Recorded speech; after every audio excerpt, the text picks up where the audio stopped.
Hello everyone, welcome you all to Physics Warrior. आशा करता हूँ आप लोग अच्छे होंगे और पढ़ाई कर रहे होंगे। आज के लेक्चर में हम देखने वाले हैं silvering of one surface of a lens. अगर हम किसी लेंस का एक सरफेस अगर सिल्वर कर दें, मीन्स वो सिल्वर सरफेस हो जाए, तो वो क्या होगा, वहाँ पे एक ऐसा सिस्टम बिहेव करेगा, लेंस की तरह बिहेव करेगा या मिरर की तरह बिहेव करेगा।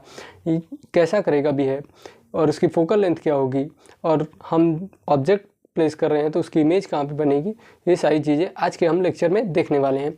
और हम पावर भी यहाँ पे कैलकुलेट करेंगे इस कम्बिनेशन का। तो ये हम इसे कह सकते हैं combination of lens and mirror है। तो यहाँ पे आज हम देखेंगे। तो सबसे पहले हम लेते हैं लेंस। हमने लिया है कॉन्वेक्स लेंस और इसकी एक सरफेस को हमने सिल्वर कर दिया, सिल्वर पॉलिश कर दिया। तो यहाँ पे ये क्या हो गया, सिल्वर पॉलिश सरफेस हो गया, सिल्वर सरफेस हम इसे कह सकते हैं।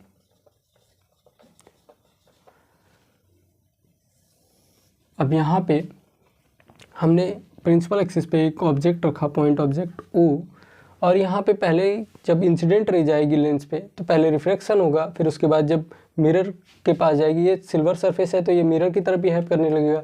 जब मिरर की तरफ बिहेव करेगा तो ये क्या करेगा, इसे रिफ्लेक्ट करेगा। जब रिफ्लेक्ट करेगा तो वापस आएगी लेंस पे, और लेंस पे जब आएगी तो फिर रिफ्लेक्शन होगा। रिफ्लेक्शन होने के बाद फिर कहीं पे इमेज फॉर्म होगी। इसी को हम अच्छे से समझने के लिए देखते हैं। ये क्या है, केस है combination of lens and mirror का। तो यहाँ पे एक लेंस है, ये है हमारे पास लेंस, और इसके पास में एक है मिरर। हमने एक मिरर प्लेस किया, तो ये है मिरर। तो यहाँ पे एक प्रिंसिपल एक्सिस गई, यहाँ पे ऑब्जेक्ट ओ प्लेस किया हमने, और ये है एल, लेंस डिनोट कर रहा है, एम जो है वो मिरर को डिनोट कर रहा है। ओ की जो डिस्टेंस है वो मेरे लेंस से है, यू के इक्वल है यहाँ पे। अब सपोज दैट यहाँ से एक इंसिडेंट रे गई लेंस पे, जब लेंस पे जाएगी तो आपको पता है रिफ्रैक्शन होगा। जब रिफ्रैक्शन होगा तो ये क्या होगा, कुछ इस तरह से यहाँ पे जाएगी मिरर पे। जब मिरर पे जाएगी तो मिरर से वापस रिफ्लेक्ट होगी। जब रिफ्लेक्ट होके आएगी लेंस पे तो यहाँ से फिर रिफ्रैक्शन होगा, और रिफ्रैक्शन होने के बाद इसे जाना था यहाँ पे रिफ्लेक्ट होके, लेकिन रिफ्लेक्शन के बाद कुछ इस पॉइंट पे इमेज फॉर्म होगी, लेट सपोज आई पॉइंट पे। तो पहले क्या हुआ, यहाँ पे पहले हुआ रिफ्रैक्शन, उसके बाद रिफ्लेक्शन हुआ, उसके बाद अगेन रिफ्रैक्शन हुआ, तब हमें जाके इमेज यहाँ भी कुछ आई पॉइंट पे मिली हमें देखने को।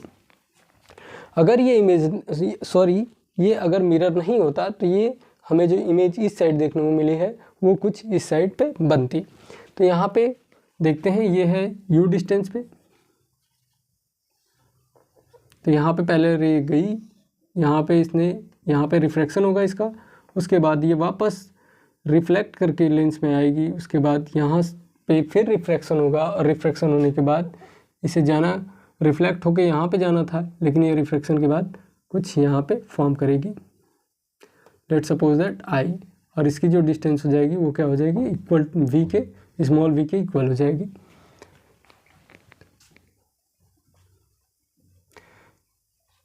तो अब आप इस केस में देख रहे हैं कि यहाँ पे इस सिस्टम को बिहेव करना था। ये सिस्टम कैसा बिहेव कर रहा है, ये सिस्टम बिहेव कर रहा है एज अ मिरर। तो यहाँ पे हम लिखेंगे the overall system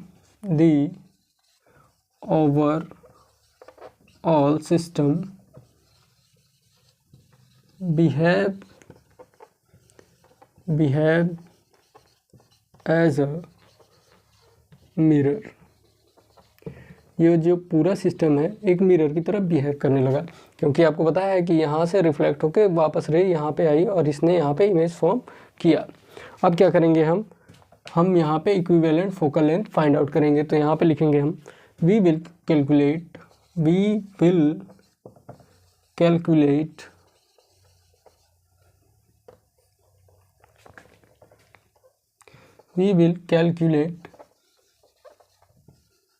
equivalent focal length for the combination,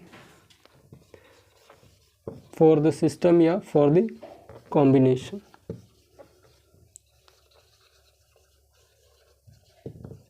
और यहाँ पे जो फोकल लेंथ हम यहाँ पे जो फोकल लेंथ डिनोट करेंगे हम, वो डिनोट करेंगे FE से, F से। ये है फोकल लेंथ यहाँ पे फोकल लेंथ फाइंड आउट करने के लिए हम यूज़ करेंगे नाउ,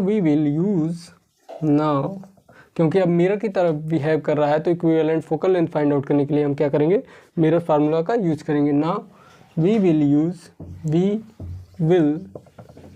यूज़ मिरर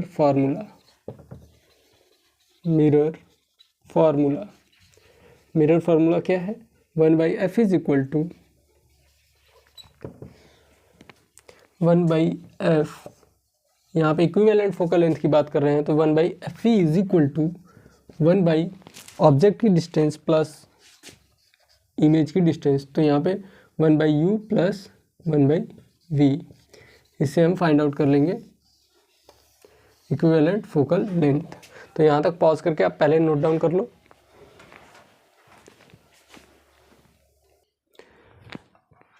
अब नेक्स्ट देखते हैं हम इसका इक्विवेलेंट पावर क्या होगा, मीन्स इस कॉम्बिनेशन का पावर क्या होगा। तो इक्विवेलेंट पावर जो होगा वो होगा, हम यहाँ पे रिप्रेजेंट करेंगे इक्विवेलेंट पावर, जिसे हम डिनोट करेंगे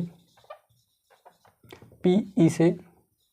तो आपको पता है कि जो इक्विवेलेंट पावर हम बात करते हैं वो होता है सम P1 P2 इस तरह से होता है। तो यहाँ पे लेंस की बात है तो पहले PL पहला पावर होगा लेंस का, फिर उसके बाद मिरर है तो उसका होगा, उसके बाद अगेन रे आ रही है लेंस पे तो फिर उसके बाद पावर होगी लेंस की, तो पावर ऑफ लेंस। तो आपको पता है कि जो पावर होता है लेंस का वो होता है P is equal to 1/FL, means focal length of lens, और पावर जो मिरर का होता है वो माइनस होता है 1/, हम इसे रिप्रेजेंट करेंगे FM से, means focal length of mirror. तो यहाँ पे हो जाएगा ये 1/FL minus 1/FM plus 1/FL।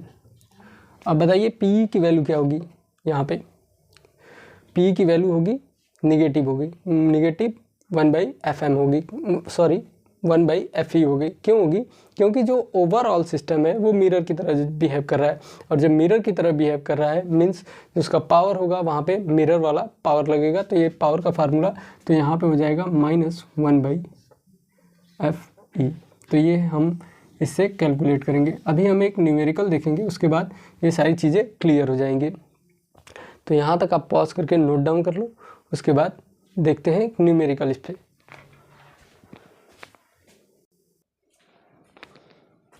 हमारे पास एक क्वेश्चन है जिसमें एक हमने लेंस लिया जिसका एक सरफेस जो है उसे हमने पॉलिश कर दिया, सिल्वर सरफेस है ये। तो यहाँ पे जिसका पहला रेडियस ऑफ कर्वेचर है वो 20 सेंटीमीटर है, और सेकंड जो है रेडियस ऑफ कर्वेचर वो 20 सेंटीमीटर के इक्वल है। और यहाँ पे जो इसकी लेंस की बात करें इसकी रिफ्रैक्टिव इंडेक्स की, तो वो है 3/2 के इक्वल, जिसकी रिफ्रैक्टिव इंडेक्स है 3/2 के इक्वल, और ऑब्जेक्ट को हमने प्लेस किया है 20 सेंटीमीटर पे। अगर यहाँ पे फोकल लेंथ दिया होता तो हम डायरेक्ट फार्मूला लगा के निकाल लेते इसका focal length, equivalent focal length, लेकिन यहाँ पे नहीं दिया है। तो सबसे पहले हम लेंस का एक फोकल लेंथ फाइंड आउट करेंगे, उसके बाद मिरर का फोकल लेंथ फाइंड आउट करेंगे, एंड उसके बाद पुट करेंगे हम पावर वाले फार्मूले में, जो कि है PE is equal to PL plus PM plus PL। यहाँ से PE की वैल्यू आई थी हमारे पास minus 1/FE is equal to 1/FL minus 1/FM and plus 1/FL।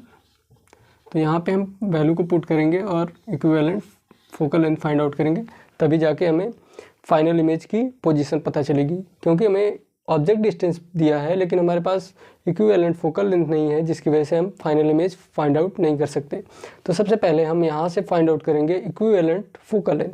उसके लिए हमें चाहिए focal length of lens and focal length of mirror. तो सबसे पहले हम focal length of lens find out करेंगे, जो कि आपको पता है 1/f is equal to μL/μm minus 1 bracket में 1/r1 माइनस 1/r2। तो आपको पता है कि यहाँ पे μL जो होता है वो होता है refractive index of lens upon refractive index of medium. यहाँ पे मीडियम एयर है तो हम 1 लेंगे। म्यू एल की वैल्यू है हमारे पास 3/2 माइनस 1/R1। R1 की वैल्यू होगी पॉजिटिव तो 1/20 हो जाएगा ये, और R2 की वैल्यू होगी निगेटिव। निगेटिव क्यों होगी? क्योंकि ऑब्जेक्ट हमने इधर प्लेस किया, इंसिडेंट रे की डायरेक्शन ये है और इसकी जो रेडियस ऑफ कर्वेचर आएगा कुछ इस साइड आएगा, मीन्स अपोजिट डायरेक्शन में है, तो ये हो जाएगा हमारे पास -1/20। तो यहाँ से हम फाइंड आउट करेंगे तो ये आएगा हमारे पास 3 - 2 = 1/2। यहाँ से हो जाएगा 20, 1 + 1 = 2, 2/20, 2 10 × 20। यहाँ से आ जाएगा हमारे पास 1/20 सेंटीमीटर, 1/20 आ जाएगा। तो यहाँ से जो फोकल लेंथ आएगी हमारे पास 1/FL की वैल्यू आ गई हमारे पास 1/20 के इक्वल। हम चाहते तो यहाँ से इसे रेसिप्रोकल करके FL की वैल्यू फाइंड आउट कर सकते थे, लेकिन हमें इसमें पुट करना है इसलिए हम इसे एज इट इज़ रखेंगे। तो 1/FM की वैल्यू क्या होगी? Means focal length of mirror की वैल्यू क्या होगी? वो होगी जो इसका रेडियस ऑफ कर्वेचर है इस सरफेस का, उसका है 20 के इक्वल है, 20 R2/2, 2 के इक्वल होता है, माइनस यहाँ पे हो जाएगा रेडियस ऑफ कर्वेचर का आधा ही तो फोकल लेंथ होता है, तो यहाँ पे हो जाएगा हमारे पास -10 सेंटीमीटर। अब हम इस वैल्यू को पुट करेंगे इस इक्वेशन नंबर 1 में। तो यहाँ से आएगा हमारे पास 1/FE = 1/FL, 1/20 हो जाएगा FL की वैल्यू। यहाँ से माइनस ब्रैकेट में -1/10 प्लस 1/20। तो यहाँ से -1/FE की वैल्यू आएगी हमारे पास, इसका हम एलसीएम लेंगे, ये हो जाएगा 20, और यहाँ से 20 आ गया और ये हो गया 20 × 20 तो 1, और ये माइनस प्लस 10 × 20 2, 20 × 20 प्लस ये हो जाएगा 1 आ जाएगा। तो यहाँ से आ जाएगा -1/FE = 21314 4/20। तो FE की इक्वल टू क्या आ जाएगा? 4 × 5 = 20 हो जाएगा, तो -5 सेंटीमीटर के इक्वल आएगा। अब आप कहेंगे कि -5 सेंटीमीटर के इक्वल क्यों आया? क्योंकि पावर तो हम मीटर में रखते हैं यहाँ पे जो फोकल लेंथ, लेकिन हमने यहाँ पे यूनिट चेंज नहीं की थी, इसलिए इसका जो वैल्यू आएगा वो सेंटीमीटर में आएगा। तो यहाँ तक पॉज करके आप नोट डाउन कर लो, उसके बाद फाइनल इमेज की हम पोजीशन फाइंड आउट करते हैं।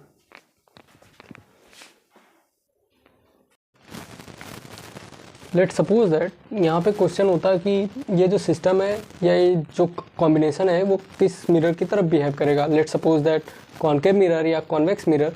तो हम यहाँ पे जब फोकल लेंथ फाइंड आउट करेंगे जो कि है FE, अगर ये पॉजिटिव आएगा तो वो होगा कॉन्वेक्स मिरर की तरफ बिहेव करेगा, क्योंकि आपको पता है कॉन्वेक्स मिरर का जो फोकल लेंथ होता है वो पॉजिटिव होता है और कॉनकेव मिरर का जो फोकल लेंथ होता है वो निगेटिव होता है। तो यहाँ पे निगेटिव आया तो हम लिखेंगे द सिस्टम और द कॉम्बिनेशन। आप कुछ दोनों में से कुछ भी लिख सकते हैं, द सिस्टम। अगर आपको कॉम्बिनेशन लिखना है तो आप लिख सकते हैं the combination. The system will behave like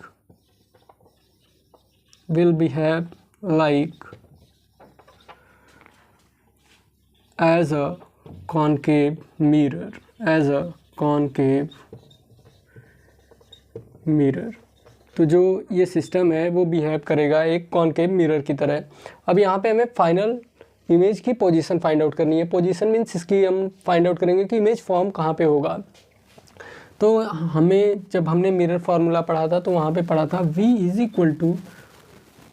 = object distance multiply with focal length. यहाँ पे फोकल लेंथ है इक्विवेलेंट फोकल लेंथ अपॉन में object distance minus equivalent focal length. तो यहाँ से हमारे पास आएगा U की वैल्यू है -20, क्योंकि ये इंसिडेंट रे के अपोजिट डायरेक्शन में तो ये माइनस होगा, और यहाँ पे FE की वैल्यू आई है -5, 20, और ये हो जाएगा -20, यहाँ पे हो जाएगा माइनस प्लस 5, तो यहाँ से हो जाएगा 25 × 100 और माइनस प्लस हो जाएगा, एंड -20 + 5 इज इक्वल टू -15। तो यहाँ से आएगा 5 3 = 15, 5 2 = 10, 5 0 = 0। तो यहाँ से हम -20/3 आया। तो यहाँ से v की वैल्यू आएगी हमारे पास 3 6 = 18, 3 6 = 18। ये आएगा अप्रॉक्सीमेटली -6.66 सेंटीमीटर के इक्वल। तो आई होप आप लोगों को समझ में आया होगा। जो भी आपकी क्वेरीज है आप कमेंट सेक्शन में कमेंट करिए। मिलते हैं नेक्स्ट लेक्चर में, तब तक पढ़ते रहिए। All the best.